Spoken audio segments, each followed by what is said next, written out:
అమాయకుడు అనుకున్నా కానీ అనుదీప్ అమాయకుడు కాదు, మంచి రొమాంటిక్ పర్సన్ అనమాట. ఖతర్నాక్ అనిపించేది. అలాగే సునీల్ అనే క్యారెక్టర్, ఎవ్రీ క్యారెక్టర్ పుష్ప తర్వాత లుక్ చేంజ్ చేస్తూ ఆయన విలన్ గా చేసిన, కామెడియన్ గా చేసిన మస్తు రచరచ చేస్తున్నాడు. చాలా బాగా అనిపిస్తుంది. అలాగే కోర్టు సినిమాలో ఒక సింగిల్ డైలాగ్ తో కండు అని చిన్న చిన్న డైలాగులతో భయంగా నటిస్తూ మన ఎవరు శివజన్న ముందు భయంగా నటిస్తూ కనబడ్డ ఆ క్యారెక్టర్ ఇందులో మాత్రం అమ్మాయిలతో డూయేట్ వేసుకున్నట్టుగా కౌగులిచ్చేసుకుంటాడు, వాటేసుకుంటాడు. శుభలేఖ సుధాకర్ గారు కూడా రచ్చ చేసాడు.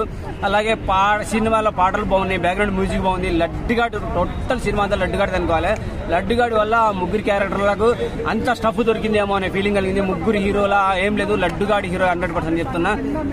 ఆ తర్వాత పాటలతో పాటు బీజియంతో పాటు సునీల్ అనే క్యారెక్టర్, లడ్డుగాడి క్యారెక్టర్, ముగ్గురు హీరోలు అండ్ స్వాతిరెడ్డి అనే సాంగ్ అండ్ లడ్డుగాడి పెళ్లి సాంగ్ మస్తు అనిపించేస్తాయి.